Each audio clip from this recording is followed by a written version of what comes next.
Hopefully you can hear me. I like to think of this as the show me the money section because we're going to talk about exits and venture capital. And I'm also standing in between you and coffee and ice cream. So we're going to try to figure out how we can get some energy going. I know because it's late in the afternoon. All right, so who here likes to make money? I need to hear some voices. No, raise your hand. Who here likes to make money? Okay. Okay, how much money do we want to make? Okay. Well, then you're at the right place because we're going to find out exactly where the money is going, what is happening in venture capital. If I can get the slides to work, which is always a challenge for venture capitalists since they think of themselves as being fifth graders. Okay, that's me. You don't want to know more about me. Let's find out a little bit about Menlo. Am I hitting this right? Yeah? Nope. Well, this is the fun part of all these PowerPoint presentations. Okay, well, we got that. Thank you very much. Thank you at the back. So let's talk a little bit about venture capital, what's going on, but I'll start a little bit about Menlo Ventures. Don't need to give it a commercial, but just 10 seconds. We're one of the oldest venture firms in Silicon Valley. Started in 1974, manage around $5 billion in investments. The companies we have invested in today are worth over $300 billion. You can get a sense of some of the companies we have invested in, and you'll get a sense that we are active. We only do technology. Within technology, we do 5 sectors: cybersecurity, fintech, cloud infrastructure, SaaS, and marketplaces. This is my partners. Very proud to be with a set of people who have created and have an incredible track record.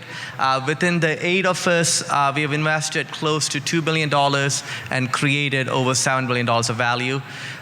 Now, I always say that we didn't do it, our entrepreneurs did it, and we just had the good fortune of backing them. So we were probably more at the right place at the right time. In fact, if you were here earlier today, you saw Jyoti Bansal talk about Apti. One of my partners, Matt, was on the board of Apti right from the beginning. Okay, how do we think about these iconic companies? What brings them up? So we're in the middle of some really interesting trends. We let the cities be in Uber, and if you look at what happened there, why did Uber happen in 2010 and not before? There are a few things. First thing is smartphones. You could not think about ride sharing without smartphones. The very idea of being able to go and call something and bypass the taxi infrastructure required you to have a smartphone in your palm. So when you think about companies and iconic companies, you have to answer the why now question. Because the most important question in venture capital is why now? Because most venture capital investments are too early, too early, too early, too early, too late.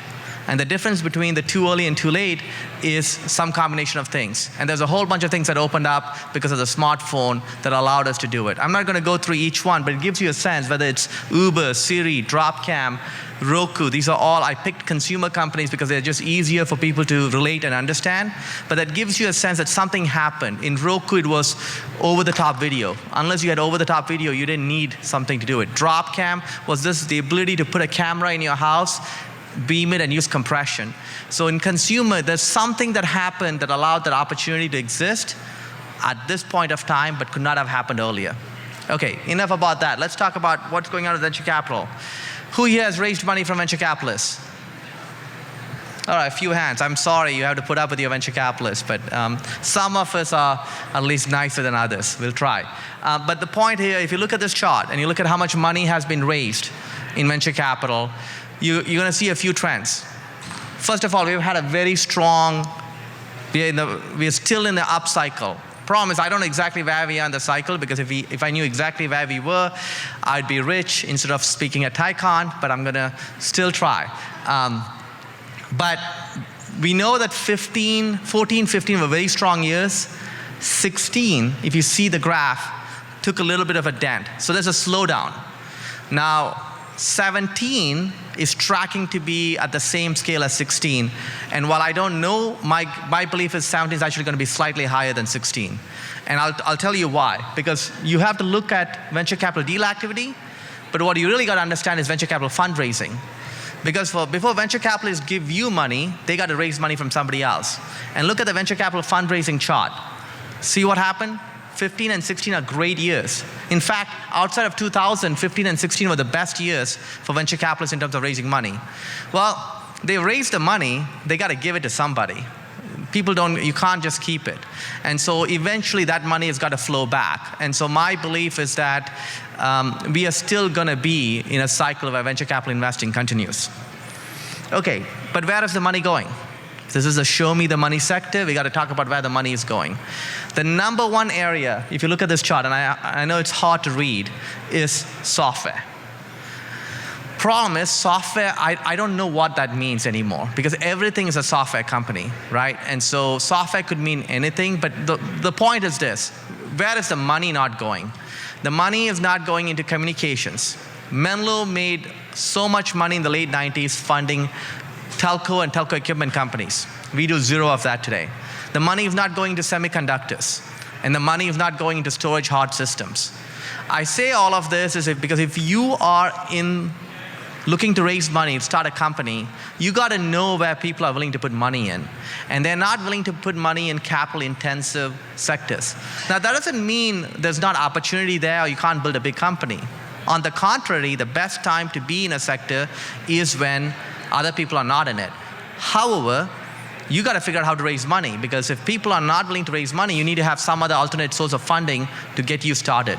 And so just think about that as you think through, but this is clearly where the money, if you ask me, money is going to very capital light sectors. And so people are looking for things like software, internet services, mobile, and they're moved away from communication, semiconductors, hardware. Now eventually, it's not putting money out, it's getting money back. That's the business of venture capital. And so let's talk about exits, because what you have going on here is a couple of things. Acquisitions have been happening, but they still are nowhere close to in relation to the amount of money invested. So you'll talk about, there's a backlog of things. There's a backlog of unicorns need to go out, but acquisitions are probably, I would say, still mediocre. We'll get to some of the things that are happening in acquisitions. But the IPO market has really screeched down, right? Now, I'm not talking about 2017. We'll get to 2017 in a second. But in 2016 was one of the worst years ever for venture-backed IPOs. It's almost like that market got just jammed and there was nothing going out. Now, in 17, we have a few things happening. But this is really important. Ultimately, for venture capital to work, for startups to work, you need to have an exit market. And if you have a strong IPO market, you actually have a strong acquisition market. Because what happens is if you can potentially go public, you can use that as leverage for your acquisition. Part of the reason why AppD got acquired for close to $4 billion was they were on the road to go public. If they were not on the road to go public and they didn't have that threat, it would have been very hard for them to have gotten the dollars from Cisco. So let's talk about the IPO market in a little while. 2017, really good start. And maybe it's because there's this feeling that with the new administration in Washington, regardless of how you feel about Trump politically, there's going to be less taxes and less regulation. So the markets have been up and the IPO market has been strong. So we have had a bunch of companies go out. This is the list of 2017 IPOs. On the left, you see the aftermarket performance. This is very important because at the end of the day, for people to invest in IPOs, they need to see the IPO perform in the aftermarket. The only reason people buy a stock is because they think it's going up. The idea of long-term thinking in Wall Street doesn't exist. Long-term is tomorrow. So for them, what happens today? And so if you can't figure out a way to get the IPO market going by aftermarket performance, you're not going to have a strong IPO market. And that's really what's happening in 2017 is we have had a bunch of companies go out. Obviously, everybody knows Snapchat, but I believe Dheeraj was here from Nutanix this morning, I think with Ravi, and Ravi also had MuleSoft. You just have had companies go out and perform, and that's what gets money into this market. So I actually think 2017 is going to be a very strong IPO market. There is a lot of pent-up demand. Where is that pent-up demand coming from? It's coming from these unicorns. They are there. Look at the number of private unicorns out there. They continue to grow, and they are stuck. They cannot raise money as they used to in the private markets. That's why Cloudera, which raised money at a $4.5 million post from Intel, decided to go public at a $1.8 million pre-money because it's a good company. They're growing, their revenues are growing, they are the leader in big data, but the private markets have come down a little bit in terms of your ability to raise money. And so in some ways, for some of these unicorns, the IPO is going to be the down round. But that doesn't matter, right? If there's one thing I wish you would take away from this conversation is valuation for rounds don't matter. The only valuation that matters is your exit valuation. I'll play a game with you, okay? I don't care what startup you have. I will give you $1 for 0.0001% of your company. If I do that, I already valued your company at $1 billion. That's great. You have a startup value at $1 billion because I gave you $1 for 0.0001% of your company. Does that mean anything? Of course not.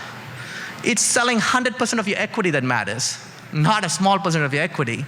And it's only the dollars you get that you can build a kitchen with that matters, not some fake valuation you have. So do not get entangled into what the last round valuation is. It is irrelevant.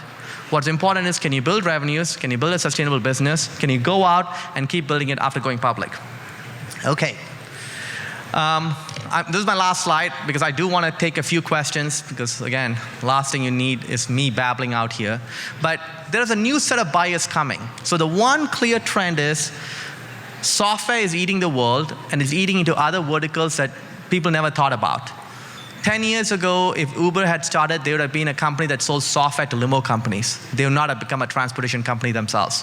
Airbnb would have been software sold to hotels, not a hospitality and hotel company. What that means is, instead of technology companies selling to other technology companies are going into completely new verticals and in essence, disrupting that whole vertical. And that's why today, two of the largest acquisitions have been Cruise Automation by GM. Who'd have thought a GM would have come and paid $1 billion for a tech startup, but they understand what self-driving cars is going to do to the auto industry. And Dollar Shave Club bought by Unilever, again for $1 billion. And this is the biggest opportunity we have today that didn't exist. Even during the 1996 to 2000 internet wave, which I was there, you never had the sense that you could go out and disrupt all these older industries, which you can do today. So think about the largest sectors of the economy: healthcare, government, education, military defense, agriculture. Every one of them are open for disruption by a company from here. Because ultimately, the exits come from that side of the room, not from this side. And you guys are the ones who are going to make it happen. And I'm excited to have this opportunity. I have 4 minutes. I'd love to take 4 questions very quickly. So let's go. Questions? Right at the front. What stage do I look at companies? I look at early stage. I write a $100,000 check all the way to a $15 million check. What I'm fundamentally looking for is a way to build an iconic company. Yep, right up there. What do we need? What does a company need to do to get $100,000 check? It needs to do the same thing. Whether it's 100,000 or 15 million, it's all about, are you going to do something amazing and transformative? Do you have the audacity to come here and tell me you're going to change the world and you have a plan to do it and you have a drive and persistence to get through it in spite of all the obstacles you face? Because entrepreneurship is all about getting up. Everybody's going to fall down. That's a given. The question is, are you willing to get up? Any more questions? Do I keep talking? Right at the back. I don't need a mic, but you might. Quick question on the slide that you shared, where you said that the total investments raised by venture capital was the record year 2016, but it's still the investment money is not flowing out. Yeah. So can you elaborate a little bit more on that? Why is that happening, and how do you see that changing? Yeah, because venture capitalists, like entrepreneurs, raise money not when they need it, but when they can, right? Because when you need it, is when the other party has the leverage. When you can is when you have the leverage. So venture capitalists raise money when they can, and they've raised a bunch of money, and they're sitting and waiting on the sidelines to see when it's a good time to invest, right? Venture capitalists only invest for one reason, because they think they're going to make more money. That's it. You can hear all the BS you want about everything else, but ultimately it's very simple. Because if we don't do that, nobody else gives us money. And so people have raised the money, they're waiting for the opportunity, and what happens is this game theory. People wait until they think the train is leaving the station. Once they think the train is leaving the station, everybody gets on at the same time. I don't know when they will, but when they get on, it'll be a stampede. Over there. Yes, please. Actually. Oh, I can't. Here. Okay, I can hear you.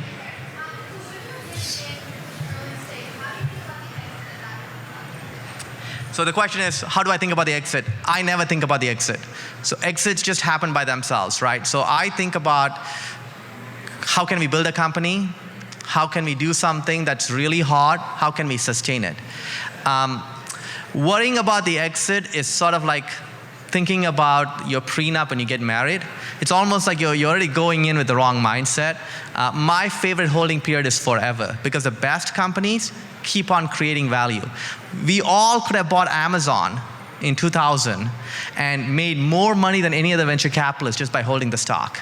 So I like people whose timeline is forever. And last question. Last question, okay. Here. Maybe not. Yeah. So you mentioned healthcare as an area for disruption. How many investments does Menlo Ventures have in healthcare, and is that an area you're looking to expand, and specifically what aspect, health IT or devices, et cetera? Yeah, so we used to do healthcare. In fact, we incubated a company called Gilead Sciences in our offices almost 24 years ago that has now almost become a $100 billion pharma company.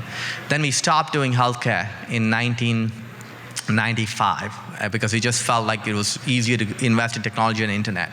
Now in 2000, so we haven't done healthcare probably for 20 years. And then in 2015, we felt this is a time to get back into healthcare. And I'm just going to talk about why. Because remember at the beginning I said, why now is the most important question in venture capital? Well, the why now for healthcare is this. One, you have, because of Obamacare, and we'll see if that continues or not, but my belief is it'll continue in some form. You have this government mandate to have patient information systems, and therefore you now have everybody's patient record, which is data. Second is we got to the point in genome sequencing where now we can sequence a human genome, anyone's human genome, for less than $1,000, which means we can take people who are analog and get them into a digital code, which then means you can apply computer science to biology. So to me, the most exciting development in healthcare today is computational biology, because you can now apply computer science techniques to solve biology problems that previously you couldn't, because you have been able to decode a human into a genetic code. And that, I think, is going to open a tremendous amount of opportunities. We made one investment called Synthigo, which is kind of like the AWS of computational biology. We are looking at a whole bunch of computational biology companies. Those are really big data. So someone asked me, said, healthcare IT, right now our focus is on how do you leverage computer techniques on big data and use that to think about either identifying molecules or applying it to solve a problem that previously you only could use analog techniques for. Now, clock says I have 1 more minute. I don't know if that's true. Do I have 1 more minute? Yeah, so I'll take a question from there. Okay, there's a question there. I can't see you, the light's on my face. I would love to hear your advice for the potential first-time founders in the audience on approaching investors that lead versus those that follow. And as a little bit more of a pointed question in there, I would love to hear what percentage of your investments personally have been ones where you've led the round versus ones where you've followed with a $100,000 check size. We lead 100% of our investments. I do not believe in follows. If you have an investor who wants to follow, that means you don't have an investor, you have a follower. So find someone who's going to lead, because what leading means is like I am ready to make a decision on my own. We make all our decisions. Now, I'll be honest with you, we make a lot of mistakes. We screw up as often as we do, and we just know that's just part of life and we deal with it. But in general, I find people who take the approach, I don't lead, but I follow, to be basically people who don't have conviction. And really, do you want to take money from someone who doesn't have conviction? Think of it as a marriage, right? You're going to be stuck with it. Most companies last, if you get through the first phase, right, they last more than most marriages in America. So you're going to spend more time with your investor than most people are going to spend. Most Americans are going to spend with their spouse. So think if you want that kind of, which kind of person you want to spend that time with. One more, right there. Yes, please.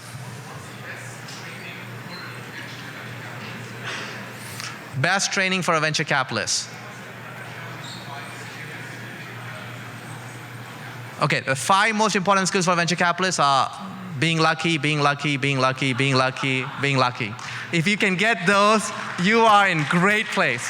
Okay, after that, if you cannot get luck, then I would say 3 things. I think thinking big picture about where the trends are going. Venture capital is all about the future. So because your fundamental goal is to find areas that have high growth rates, high gross margins, right? Because that's how you get large companies to come in. So you got to be able to see where is the puck going. That I think is really important. Second, you got to be willing to understand people and read people to know who everybody behaves well and functions well in great times. But who is going to be around and how are they going to react when they deal with problems and persistence? And then third, do you have enough domain knowledge to help and make a difference? Because if you don't, venture capital is about active investing. If you are a passive investor, then you should do something else. But if you really want to be in venture capital, you got to be an active investor. So those are the 3 things. Can you see the trends? Can you identify the people? Can you go out and make a difference so that you can be the difference that makes a difference? Are we done? Thank you very much. I really appreciate you guys giving me the opportunity.